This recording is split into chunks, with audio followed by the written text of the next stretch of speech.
वन्दे पन्नगभूषणं मृगधरं वन्दे पशूनां पतिं वन्दे सूर्यशशाङ्कवन्निनयनं वन्दे मुकुन्दप्रियं वन्दे भक्तजनाश्रियं च वरदं वन्दे शिवं शङ्करं वन्दे शिवं शङ्करं। त्वमेव माता च पिता त्वमेव बन्धुश्च सखा त्वमेव विद्या द्रविणं त्वमेव सर्वं मम देवदेव। गुरुर्ब्रह्मा गुरुर्विष्णु गुरुर्देवो महेश्वरः गुरुर्साक्षात् परब्रह्म तस्मै श्री गुरुवे नमः। बोलिए केतुमालेश्वर भगवान की, धर्म की जय हो, अधर्म का नाश हो, प्राणियों में सत्य भावना हो, विश्व का कल्याण, सनातन धर्म की, केतुमालेश्वर भगवान की। नमः पार्वती पतये हर हर महादेव। अनंत अनंत अनंत कोटि ब्रह्मांड नायक प्रात पर परब्रह्म देवादेव महादेव के श्री चरणों में वंदन करता हूँ।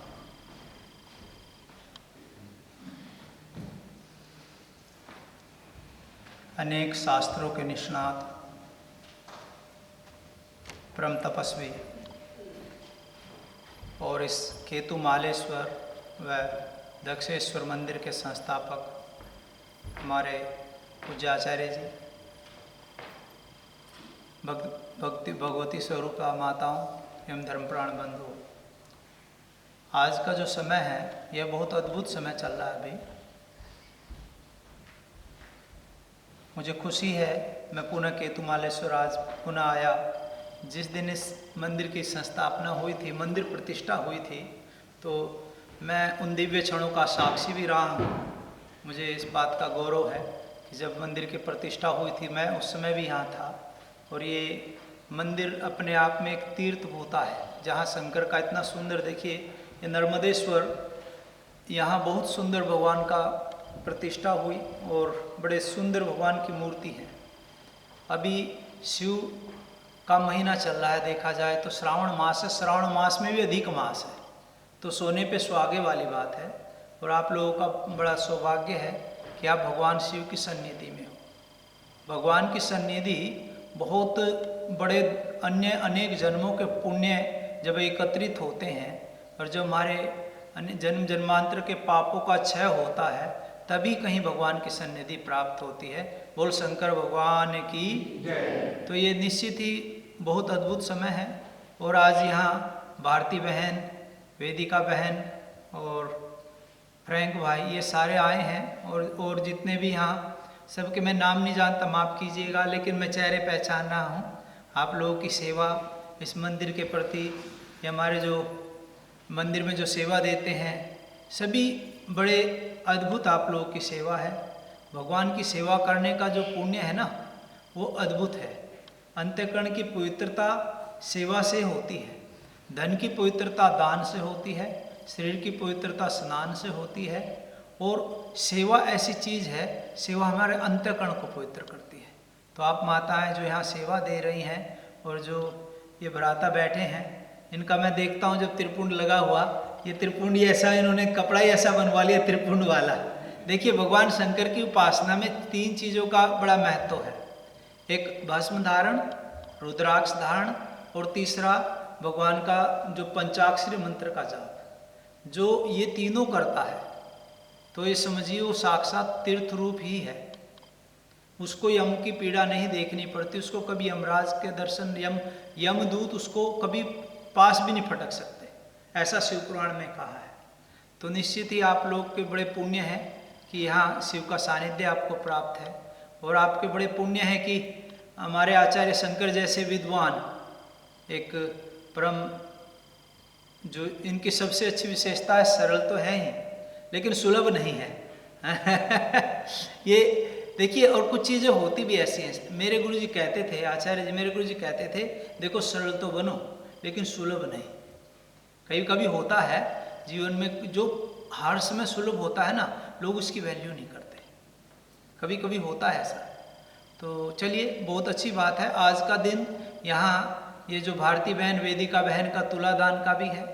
आपके मन में क्वेश्चन होगा, निश्चित ही होना भी चाहिए, कि ये तुलादान का महत्व क्या है। बड़ा महत्व है इसका। ये आज से नहीं है, ये शास्त्र सम्मत है। भगवान श्री कृष्ण का भी तुलादान हुआ है। एक बार नारद जी घूमते घूमते द्वारिकापुरी पहुँच गए और वहाँ सत्यभामा जी ने नारद जी से मंत्र कहा। नारद जी को पूछा सत्यभामा जी ने, कोई तरीका बताओ जिससे मैं भगवान श्री कृष्ण को एकाधिकार मेरा हो सके। एकाधिकार की भावना के भगवान श्री कृष्ण की अन्य पत्नियां भी थी। वहाँ रुक्मिणी जी हैं, जाबवंती हैं, और भी कई सारी पत्नियां भगवान श्री कृष्ण की हैं। तो वो एकाधिकार चाहती, तो कहती भगवान मेरे ही रहे केवल। तो नारद जी ने पाठ पढ़ा दिया। नारद जी तो बुद्धिमान है ना। नारद जी ने कहा कि तुम एक काम करो, इनको मुझे दान दे दो। हाँ? तो अब जब उनको दान दे दिया, दान दे के नारद जी लेके चलने लगे, तब उनकी आंखें खुली। तो उन्होंने कहा कि एक काम करो, इनको वापस लेना है तो मुझे इनके बराबर तुलादान करिए। ये वहाँ से, और तुलादान उनके बराबर, उसने कहा इसमें क्या, मैं सोना दान कर देती हूँ। उन्होंने सोना, जितना उनके खजाने में सोना था द्वारकाधीश के, सारा सोना चढ़ा दिया, लेकिन भगवान के बराबर नहीं हो पाया। भगवान फिर भी भारी थे। तब आखिर में जब सारे प्रयत्न कर लिए गए, सारे प्रयत्न फेल हो गए, किसी प्रयत्न में ये सफलता मिलती नहीं दिख रही थी, तब रुक्मिणी जी ने कहा देखो, एक तुलसी पत्र रखने से, देखिए आज यहाँ हमने साक्षात देखा भी, जब जब हम ऊपर नीचे हो रहा था, ये तो हाथ कंगन को आरसी के और पढ़े लिखे को फारसी क्या वाली बात है। आपके सामने ही भगवान इधर थे और इधर हम ये जो धान्य के द्वारा भगवान का वो कर रहे थे। तो जब तक तुलसी पत्र नहीं रखा गया, तब तक वो बराबर नहीं हुआ। बोल शंकर भगवान की। तो ये देखिए, भगवान श्री कृष्ण भी बड़े, देखिए जो लीला है वो भगवान श्री कृष्ण की ज़्यादा है। भगवान राम मर्यादा पुरुषोत्तम है, वो मर्यादा में है, लेकिन भगवान श्री कृष्ण तो लीलाधारी है, उनकी लीलाएं ऐसी हैं। तो जब तक तुलसी का पत्ता नहीं रखा गया, तब तक भगवान बराबर नहीं हुए। तुलसी के पत्ते रखने मात्र से, तो ये तुलादान ऐसा नहीं है कि केवल श्री कृष्ण के समय में हुआ, पांडवों ने भी किया है। पांडव जब देखा, पांडवों ने अपने भाई स्वजनों की भी हत्या हुई है। महाभारत में अनेक लोगों की मृत्यु, अनेक लोग मारे गए, काल के गाल में कवलित हो गए। कितने लोग ऐसा बताते हैं आचार्य जी, 18 संसोणी सेना थी, 18 संसोणी, माने समझिए 5 मिलियन लोग मरे थे। It's not small amount of people, बहुत बड़ी संख्या होती है। और युद्ध तो कभी किसी भी युद्ध में देखिए, हारती तो इंसानियत ही है, मानवता ही है। कितने लोग उसमें मारे गए, शहीद हुए, या कुछ भी कहिए उसको। तो पांडवों को इस बात की बड़ी हृदय में पीड़ा थी। उनको लगता था कि हमारे हाथों हमारे भाई, जो हमारे स्वजन थे, हमारे बंधु बांधव थे, हमारे रिश्तेदार नातेदार थे, भाई वो भी मारे गए। तो उनके लिए उन्होंने बहुत सारे तीर्थों की यात्रा की, बहुत सारे यज्ञ आदि भी किए। तो बताते हैं वहाँ भगवान ऋषियों के कहने पर पांडवों ने भी तुलादान किया है, और तुलादान करने से उनका जो पाप थे, जो उनके द्वारा किए गए पाप हैं, उनकी शांति हुई है, उनके पुण्यों की वृद्धि हुई है। और ऐसा अनेक, आज तक जितने महाराजा राजा होते रहे, बहुत सारे। आचार्य जी, वाराणसी घटना बताता हूँ। वाराणसी के एक महाराज हुए, ये 200-300 साल पुरानी बात है। वाराणसी में अभी भी राज परिवार था पहले। तो उनको वो अस्वस्थ हो गए और भयंकर उनका स्वास्थ्य बुरी तरह से गिर गया। तो वहाँ ब्राह्मणों ने कहा, किसी ने सलाह दी कि महाराज आप तुलादान कर दो सोने का। अभी उन्होंने सोने का बहुत सुंदर पुतला बना दिया, अपने जैसा ही पुतला बना करके सोने का रख दिया। और वो पुतला क्या था, वो पुतला जो कोई भी ब्राह्मण लेने को तैयार हो, पुतला उंगली उठा दे। लोग डरने लगे, ये तो अजीब का प्रकार का पुतला है, कोई स्वर्णदान लेने ही नहीं आया। अब ये देखिए, पूरा महीना बीत गया, कोई स्वर्णदान लेने को तैयार नहीं हुआ। राजा का सोना लेना माने एक प्रकार से उसकी समस्या अपने सर पे लेना। देखिए वो एक प्रकार बहुत बड़ा वो। फिर वहाँ एक पंडित थे, बड़े विद्वान पंडित हुए, वो गए, उन्होंने कहा कि महाराज मैं आपका भाई तुला दान मैं लेता हूँ। और उन्होंने जब एक उंगली उठाई तुला पे, जो वो था राजा, वो तो मैकेनिज्म ऐसा बना रखा था, उसने 2 उंगली उठा दी, और उसने 2 उंगली उठाई, उन्हें तुरंत नीचे रख दी उंगली अपने। तो लोगों ने कौतुक था, ये बड़ा एक प्रकार से कौतुक हुआ, बहुत लोग राज दरबार में थे, बहुत लोगों ने देखा। वहाँ उसका तात्पर्य ये था, उस पंडित ने कहा देखो ये स्वर्ण जो मूर्ति है ना, सोने की मूर्ति, ये कहती है मुझे लेने का वही अधिकार है जो कम से कम 1 काल संध्या करता हो, जो ब्राह्मण 1 भी काल संध्या नहीं करता मुझे लेने का अधिकारी नहीं है। और उस पंडित ने कहा भाई मैं तो 2 काल करता हूँ आप समझे भाई, हमारे आचार्य जी हैं, ये त्रिकाल संध्या करने वाले हैं। तो बोल सनातन धर्म की जय। जो ब्राह्मण संध्या करता है, 1 काल करे, 2 काल करे, 3 काल करे, या गायत्री के जो उपासक करता है, 1 भी माला जो गायत्री नित्य प्रति करता है, सूर्य को जल देता है, और भगवान के प्रति जिसकी निष्ठा है, उसको दान करने का बड़ा पुण्य है। और आपको बताऊं, आचार्य जी शिव पुराण में बहुत अद्भुत दिया है। शिव पुराण में दशांग भोजन बताया है। भोजन कराने के पहले 10 चीजें बताई गई। कहा कि सबसे पहले तो आमंत्रण दो ब्राह्मण को।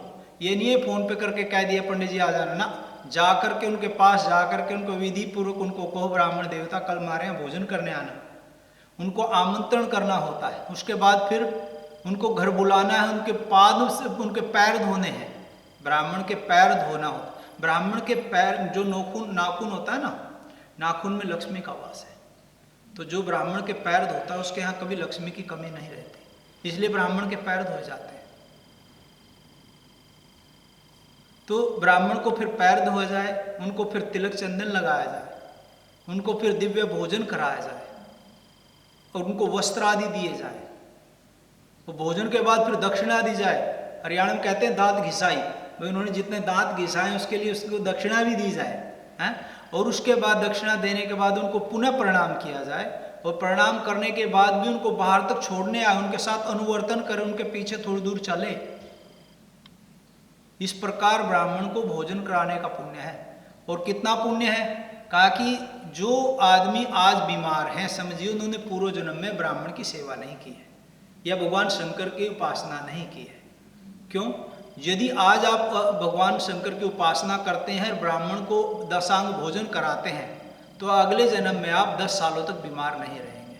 और दशांग ब्राह्मणों को 10 ब्राह्मणों को दशांग भोजन कराने से आप जीवन भर बीमार ही नहीं पड़ेंगे। बोल सनातन धर्म की, ये हमारे सनातन धर्म की विशेषता है, भगवान शंकर की विशेषता। और ब्राह्मणों की, भगवान राम कहते हैं विप्र प्रसादा धरणीधरो हम, विप्रो की कृपा से मैं धरणीधर हूँ। जब भगवान राम कह रहे हैं ये बात, तो हम और आप कौन है? तो ब्राह्मणों का सम्मान होना चाहिए, करना चाहिए। और ये तुलादान कोई ऐसा नहीं है, कुछ लोग सोचते हैं टोना टोटका हो, ये ऐसा नहीं है। ये सनातन धर्म में हमारे यहाँ ये एक विधि है। इस विधि से क्या होता है कि उसमें पहले तो राजा महाराज जो संपन्न होते थे वो सोना दान देते थे, चांदी दान देते थे, सिक्के चढ़ाते थे। अभी भी होता है, कुछ जिसकी सामर्थ्य है करते हैं। हाँ, यदि आपके पास आपकी वो सामर्थ्य नहीं है तो आप धन धान्य दे सकते हो। धान्य का मतलब चावल हो गए, गेहूँ हो गया, जौ हो गए, या उसमें घी हो गया, तेल हो गया, जो सामग्री आश्रम में, मंदिर में, गौशाला में वो सदुपयोग आती हो। देखिए, दान वो देना चाहिए जो अच्छा हो, सर्वोत्तम हो। ऐसा नहीं है कि पंडित जी लिए कपड़ा लेने जा रहे हो और दुकान में ढूंढना पड़े सबसे सस्ते वाला निकालना पंडित जी, वो नहीं, वो दान किसी काम का नहीं है। आप दान लेते वक्त ये सोचो कि 2 रुपये सस्ता ले गए और दान में तो जाना है, फिर वो दान की महत्ता नहीं है। दान वो देना है जो सर्वोत्तम हो, सबसे अच्छा हो, जो हम यूज करें। अपने आप तो रेशमी पहनते हो और ब्राह्मण को कॉटन देने में भी प्रेज करते हो, तो वो अच्छा दान नहीं माना जाता। ब्राह्मण के लिए अच्छे से अच्छा वस्त्र देना चाहिए। अच्छे से अच्छा जो दान में वस्तु है वो सुंदर वस्तु होनी चाहिए, साफ होनी चाहिए और अच्छे से अच्छी होनी चाहिए, तभी उस दान की महिमा है। तो आज क्या है कि मेरी शिव पुराण की कथा चल रही है डेन हाग में, तो मुझे वहाँ जाना पड़ेगा। और मैं पुनः आचार्य जी को बहुत बहुत आभार व्यक्त करता हूँ आपका, और इस भारती बहन और वेदिका बहन को बहुत बहुत साधुवाद, फ्रैंक को भी, और आप जितने यहाँ सब लोग हैं सभी के प्रति मेरी भगवती से प्रार्थना है कि आपके जीवन में भगवान शंकर देवादेव महादेव आपका स्वास्थ्य अच्छा रखे, आपके प्रति सभी प्रकार से आपके अंदर भक्ति का उदय हो, आपके अंदर दान करने की सामर्थ्य भगवान दे, आपको खूब धन संपदा से संपन्न बनाए, ताकि धनात् धर्मः, धन से ही धर्म होता है। यदि धन ही नहीं है तो धर्म कैसे करोगे? तो धन भी ऐसा होना चाहिए जो धर्मानुकूल हो, धर्म के अनुसार आप धर्म कमाएं, और धन से धर्म कमाएं और धर्म से धन आएगा, तो ये दोनों साथ साथ चलते हैं चीज़ें। तो बहुत ज़्यादा आपका समय नहीं लेता हुआ, पूजा भी है आगे और भी सारे अभी बाकी है, श्रृंगार होना भी बाकी है। और यहाँ बड़े विधि विधान से जो पूजा मैं देखता हूँ पंडित जी का जो पंडित जी ने कहा स्तोत्र बनाने वाली बात, पंडित जी जो ये स्तोत्र अभी लिखा है ये त्र्यंबकेश्वर जी का बनाया हुआ है। ये एक मेरे मित्र हैं त्र्यंबकेश्वर जी, जो मैंने लिखा था वो दूसरा है। वो मैंने भी लिखा था, नो डाउट, पंडित जी ने बिल्कुल सही कहा। एक मैंने लिखा था, बल्कि मैंने 2 लिखे थे, एक त्र्यंबकेश्वर जी की तरफ से था। तो ये त्र्यंबकेश्वर जी ने मेरे मित्र हैं, बड़े धर्म संघ में बड़े अच्छे विद्वान संत हैं, उनका द्वारा रचित ये पंचक है, बहुत अद्भुत है। और इसका वो बहुत अच्छे संत भी हैं, ये देखिए बड़े पहुँचे हुए संत हैं, 3 पुरुषण कर चुके हैं त्र्यंबकेश्वर जी गायत्री के, तो बड़े तपस्वी भी हैं। और ऐसे महापुरुष का लिखा हुआ स्तोत्र हम लोग गाते हैं, और भगवान शंकर के अनन्य उपासक भी हैं। ऐसा कोई दिन नहीं होता हो, वो 365 दिन भगवान शंकर का अभिषेक करते हैं और पूरा नमक चमक से अभिषेक होता है। तो भगवान शंकर के अनन्य उपासक हैं वो, तो उनके द्वारा गाई गई ये स्तुति निश्चित ही आप और हम सब के जीवन में आनंद की वृद्धि करेगी। ऐसे मैं देवादेव महादेव के चरणों में प्रार्थना करता हूँ। और इन्हीं शब्दों के साथ सर्वे भवन्तु सुखिनः, सर्वे सन्तु निरामया, सर्वे भद्राणि पश्यन्तु, मा कश्चित् दुःखभाग् भवेत्। ओम शांति शांति शांति। बहुत बहुत धन्यवाद स्वामी जी। जब मैं बुलाता हूँ स्वामी जी आ जाते बेचारे आशीर्वाद देने, 3 दिन तक। फिर वहाँ भी इस साल कार्यक्रम सोचा था लेकिन नहीं कर पाया मैं किसी कारण, बस फिर जल्दी कार्यक्रम होगा। ठीक है, स्वामी जी को जाना है देनहाग, वहाँ कथा सुनानी है उनको, इसलिए हम लोग स्वामी जी को छोड़ के फिर हम लोग अभिषेक की तरफ चलेंगे। जी स्वामी, जी स्वामी।